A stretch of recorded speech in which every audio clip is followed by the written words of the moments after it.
Bismillahirrahmanirrahim. Assalamualaikum warahmatullahi wabarakatuh. Alhamdulillahi rabbil alamin wa bihi nasta'inu ala umuri dunya waddin. Wassalatu wassalamu ala asrafil anbiya'i wal mursalin wa ala alihi wa ashabihi wa man tabi'ahum bi ihsanin ila yaumiddin, amma ba'du.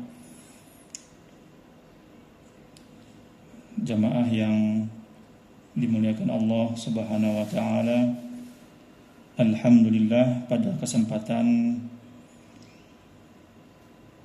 hari Rabu ini kita berjumpa kembali, bersama-sama kita mentadabburi kitab tafsir ayat Al-Ahkam.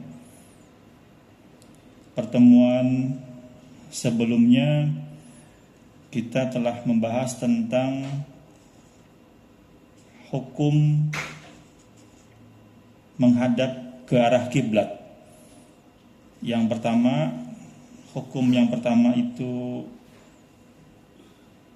apa yang dimaksud dengan Masjidil Haram dalam Al-Quran, dan menurut pendapat mayoritas ulama, Masjidil Haram dalam Al-Quran itu adalah Al-Ka'bah. Kemudian hukum yang kedua, ini akan kita ulangi secara sekilas, yaitu tentang hal yajibul istiqbal ainil ka'bati am yakfi istiqbalu jihatiha. Apakah wajib menghadap kiblat secara fisik atau cukup dengan mengarahkan atau menghadap ke arahnya saja? Yang penting menghadap kiblat, begitu ya? Atau harus kita melihat kiblatnya langsung, Ainul Ka'bah?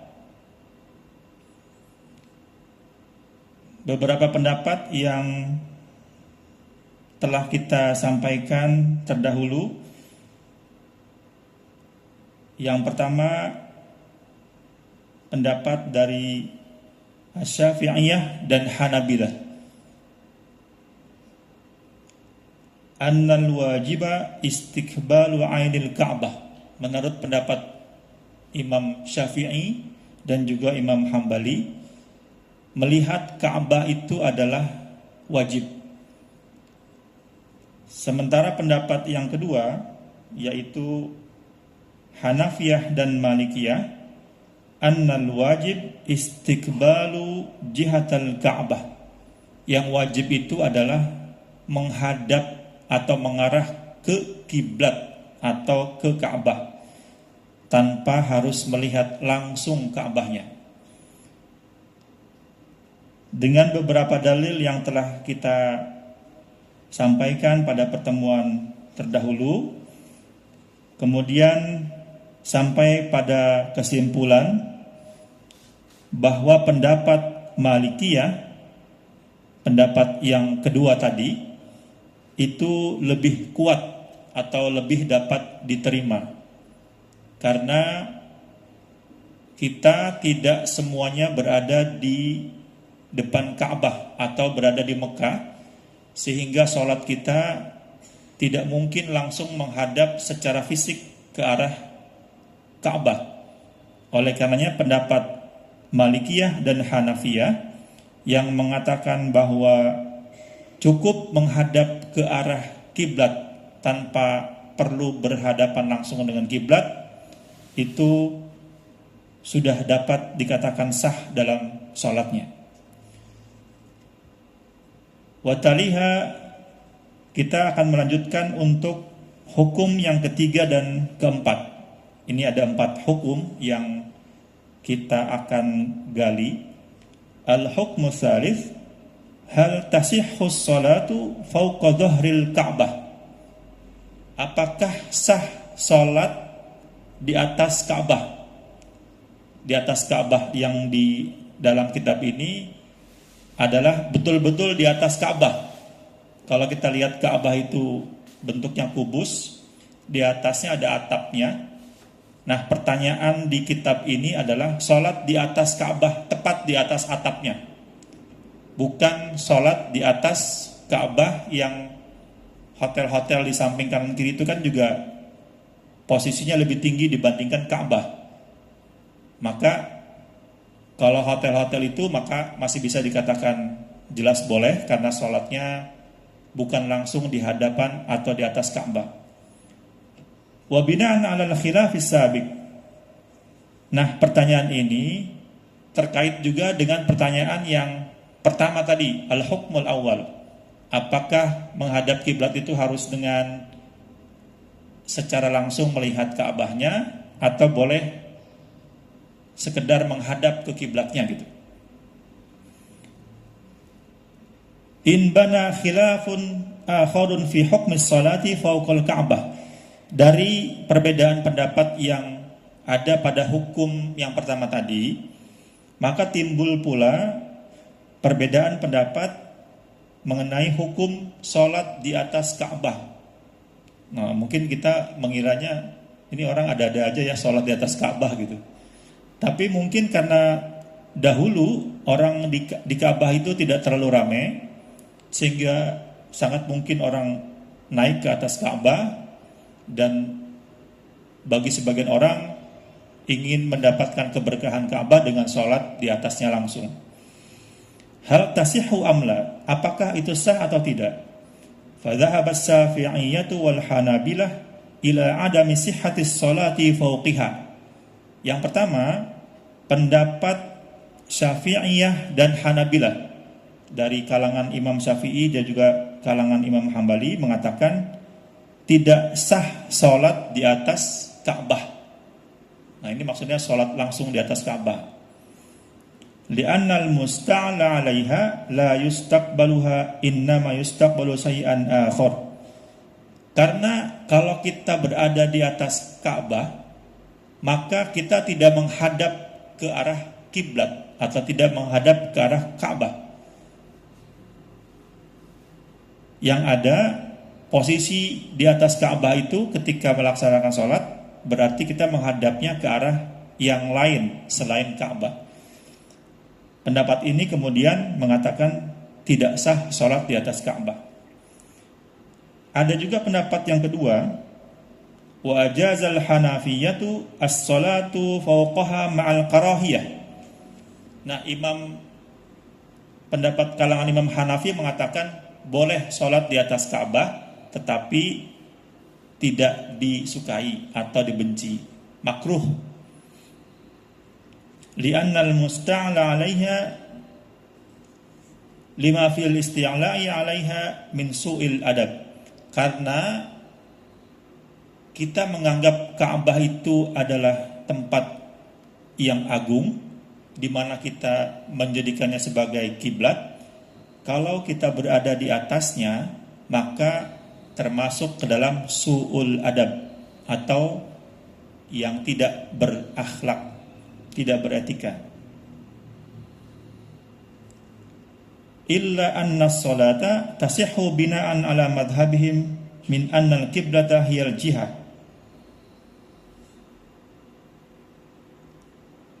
Di mana ada pengertian bahwa sahnya sholat itu harus menghadap kiblat. Kembali ke pertanyaan, kalau berada di atas Ka'bah, dengan demikian dia tidak sedang menghadap kiblat, tetapi menghadap ke arah yang lain. Dalam hukum yang ketiga ini, pendapat Syafi'iyah dan Hanabilah lebih dapat diterima bahwa sholat di atas Ka'bah itu tidak sah. Al-hukmur rabi', hukum yang keempat, aina yang dzurul musalli waqtas sholati. Kemana melihat ketika sholat? Kemana arah mata kita ketika sedang melaksanakan sholat? Apakah menghadap ke lurus ke depan atau menghadap ke tempat sujud? Zahabal Malikiyah, kalangan Imam Malikiyah berpendapat annal musalli yang zuru fi salati amamahu. Nah, ini menurut Imam Malikiyah, salat itu harus menghadap ke depan. Jadi pandangannya ke depan, bukan ke arah sujud.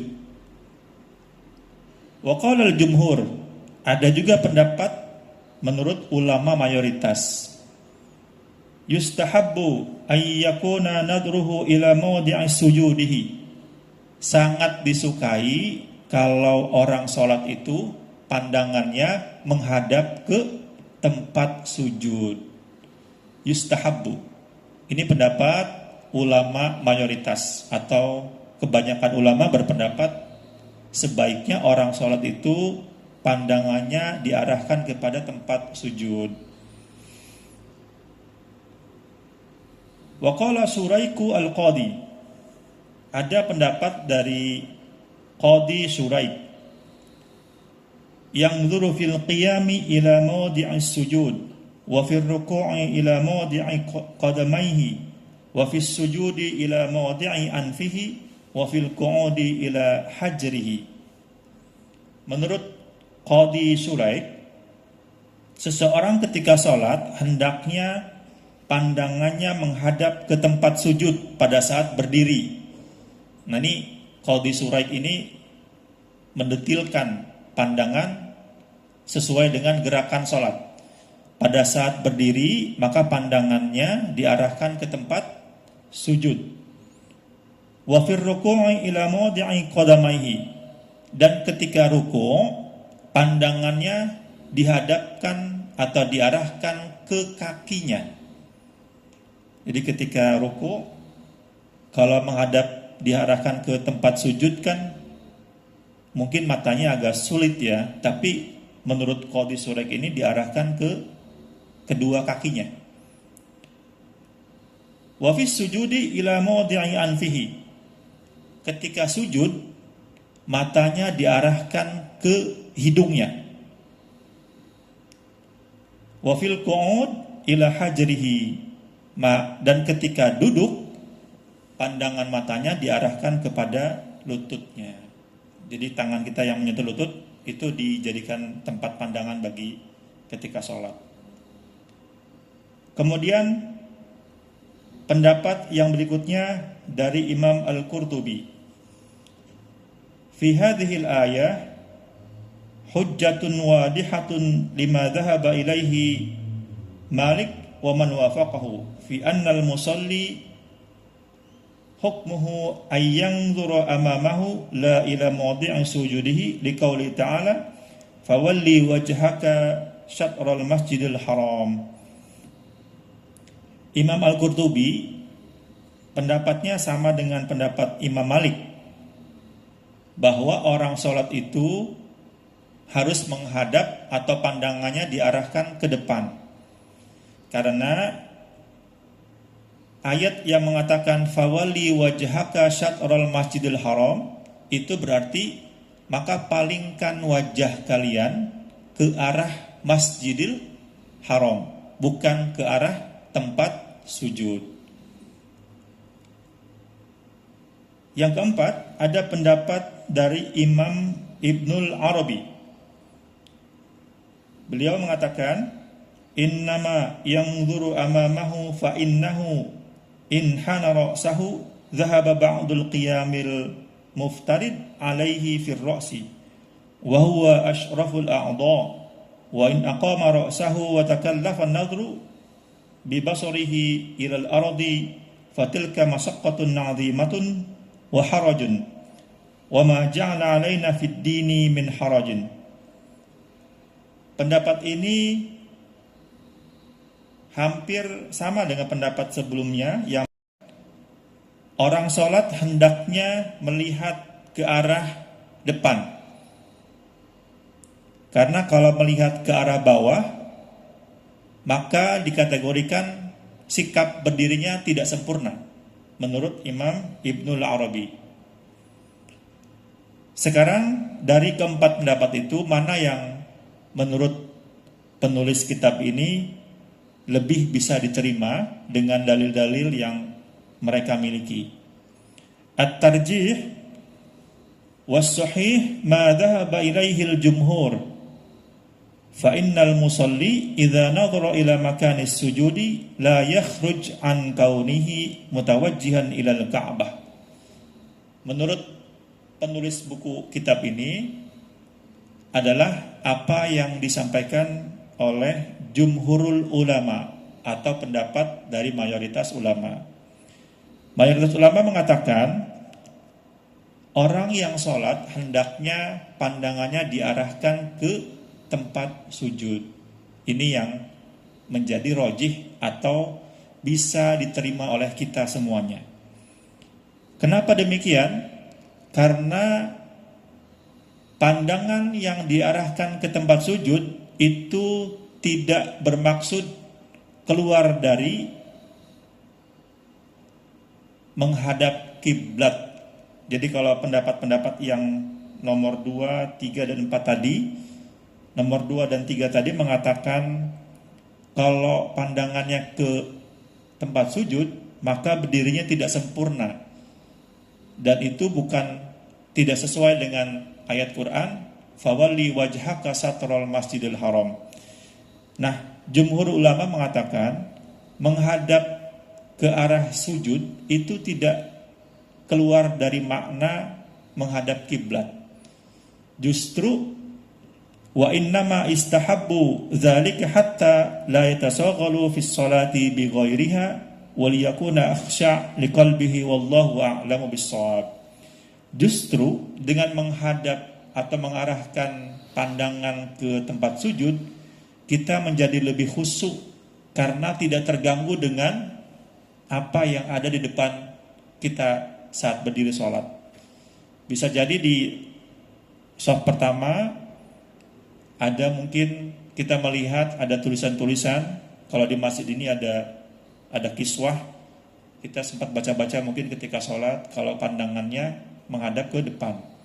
Atau ketika kita menjadi makmum di baris kedua dan ketiga, di depannya ada orang yang pakaian yang ada tulisannya.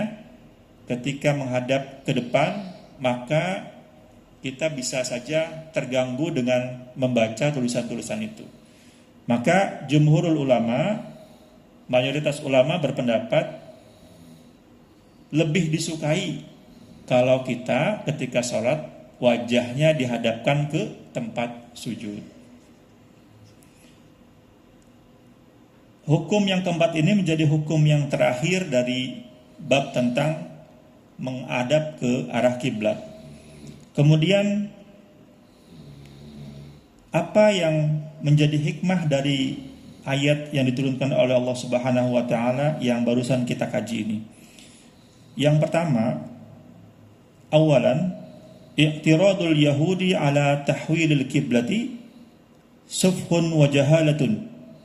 Jadi adanya pembangkangan dari umat Yahudi mengenai pindahnya kiblat dari Masjidil Aqsa ke Masjidil Haram, itu merupakan tindakan yang sesat dan juga tindakan yang bodoh dari kalangan umat Yahudi. Mereka la ya'tamidu ala mantiqin salimin. Mereka tidak punya pondasi atau tidak punya dasar yang kuat untuk bisa mengatakan itu adalah sesat gitu. Yang kedua, sanian al-jihadu kulluha lillahi ta'ala khalqan wa mulkan fala ya'tirada alaihi bitahwili min jihatin ila ukhra. Mengenai pindahnya arah kiblat dari Masjidil Aqsa ke Masjidil Haram, ingin menunjukkan kepada kita bahwa semua arah ini milik Allah Subhanahu wa taala.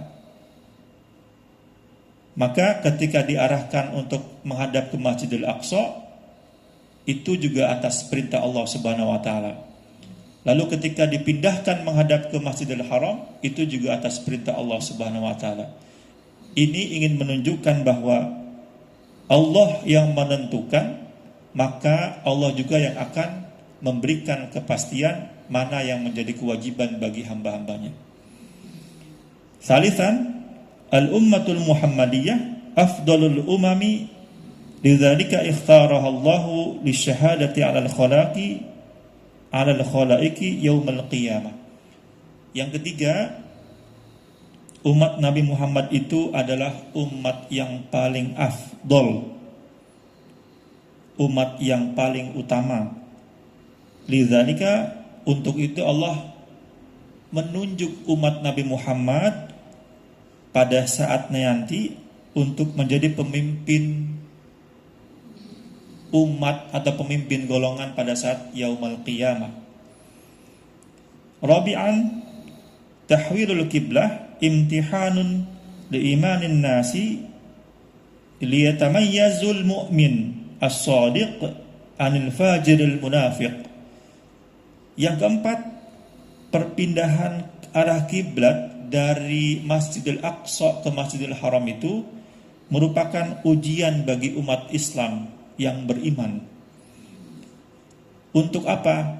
Untuk mengetahui mana mukmin yang beriman kepada Allah dan mengikuti perintahnya, dan mana yang munafik serta sesat dan dia membangkang. Yang kelima, khamisan, adabur Rasul sallallahu alaihi wasallam kana yamna'uhu min su'ali tahwil al-qiblah walidzalika akramahu Allah bima yarda. Nabi Muhammad selama kurang lebih 16 bulan sampai 17 bulan itu sholatnya menghadap ke Masjidil Aqsa. Dan ketika berharap, di awal pertemuan pernah kita sebutkan, ketika menghadap ke arah Masjidil Aqsa, pada saat itu beliau membelakangi Masjidil Haram, karena posisinya Mekah itu ada di tengah-tengah. Ketika Nabi Muhammad sholat menghadap ke arah Masjidil Aqsa, pada saat yang bersamaan beliau membelakangi Ka'bah atau Masjidil Haram. Maka beliau berdoa, tapi tidak terang-terangan, sampai kemudian Allah melihat Nabi Muhammad menengadahkan matanya, pandangannya ke arah kiblat atau ke arah langit, memohon, "Ya Allah, aku ingin memuliakan Ka'bah." Lalu setelah 16 bulan, di riwayat yang lain menyebutkan 17 bulan, Allah menentukan arah kiblat itu berpindah dari Masjidil Aqsa ke Masjidil Haram. Ini bagian daripada etika Nabi Muhammad ketika bermuamalah dengan Allah Subhanahu wa taala. Dan perpindahan arah kiblat ini menjadi hadiah bahwa Allah meridhoi Nabi Muhammad sallallahu alaihi wasallam. Sadisan, yang keenam, al-Ka'batul Musarrafah qiblatun abil anbiya'i wa qad jama'a Allahu biha qulubul ibad. Yang keenam, kenapa Ka'bah menjadi kiblat umat Islam sampai saat ini? Karena Ka'bah itu merupakan tempat yang mulia, kiblatnya para abul anbiya, bapaknya para nabi.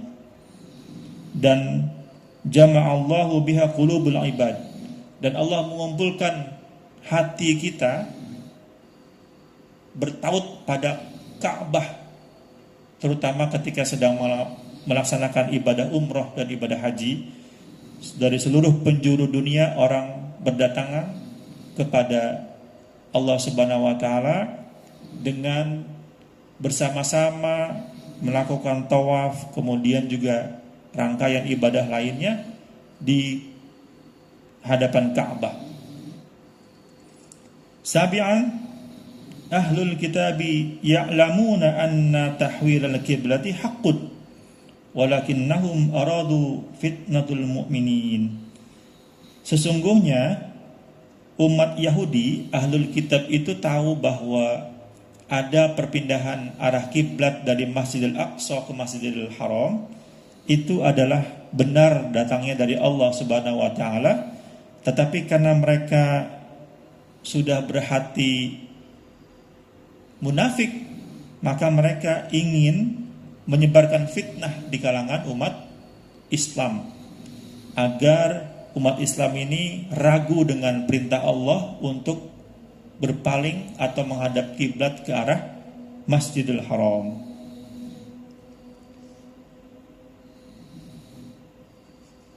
Ini ada hikmatut tasri', kita baca secara sekilas. Hikmatut tasri', kenapa disyariatkannya perpindahan arah kiblat dari Masjidil Aqsa ke Masjidil Haram? Yang pertama,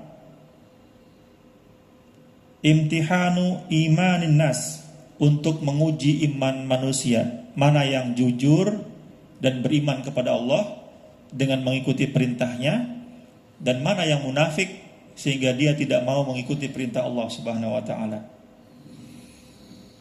Wa ikhtibari sidqi yaqinihim, dan juga ingin menguji seberapa kejujuran umat Islam pada saat itu.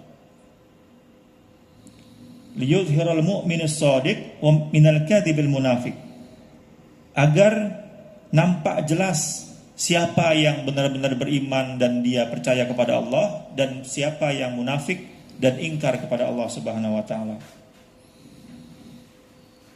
Dan yang paling penting adalah wal yu'ida li hadhil ummah allati ikhtarallahu ta'ala qiyadata raqbil insaniyah, dan dipindahkannya arah kiblat ke Masjidil Haram agar umat Islam bersatu sehingga kemudian memimpin qiyadatul qiyamah, qiyadatul raqbil insaniyah, agar ada persatuan di antara umat manusia bahwa kiblatnya itu adalah Ka'bah, dan di satu tempat itu pula umat Islam melakukan peribadatan kepada Allah Subhanahu wa taala. Wa akhiran qala al-Imam al-Fakhri wa qad dzakaru fi ta'yin al-qiblati fi sholati hikman. Sesungguhnya dalam pengalihan arah kiblat itu ada beberapa hikmah. Ahaduha annal 'abda ad-dha'if idza wasala ila majlisil mulkil 'azim fa innahu la budda ay yastaqbilahu biwajhihi wa alla yakuna mu'ridan anha. Menurut Imam Al-Fakhru, hikmah yang pertama, kita ini adalah hamba yang dhaif. Ketika kita sampai kepada rumah Allah, maka kita menghadap kepada Allah dengan kelemahan yang kita miliki. Dan sesungguhnya istiqbalul kiblati fi sholati yajri majra kaunihi mustaqbilan li mulkin la mu'ridan anhu. Menghadap kiblat ke arah Ka'bah itu tidak sekedar menghadap kiblat semata, tetapi juga bukti ketundukan kita kepada Allah Subhanahu wa taala. Wa thaniha anna al-maqsud min as-salati hudurul qalbi, wa hadha al-hudur la yahsul illa ma'a sukun wa tarkul iltifati wal harakah, wa hadha la yata'atta illa idza baqiya fi jami' salatihi mustaqbilan li jihatin wahidatin 'ala at-ta'yin. Arah kiblat ke Masjidil Haram itu juga menjadi hikmah bahwa sesungguhnya yang diinginkan dari ibadah sholat kita itu adalah hadirnya kalbu kita kepada Allah Subhanahu wa taala. Atau bahasa yang lain disebutkan sholat itu ingin menghadirkan Allah dalam pikiran dan hati kita, sehingga tidak terbatas pada ruang dan waktu. Tidak hanya untuk orang-orang yang tinggal langsung melihat Ka'bah, tetapi juga kewajiban mengarah kiblat itu untuk umat Islam di seluruh penjuru dunia. Wa thalithuha anna Allah Ta'ala yuhibbul alfah bainal mu'minaini. Dan Allah Subhanahu wa taala senang ketika sesama mukmin, sesama umat Islam itu saling bertautan hatinya.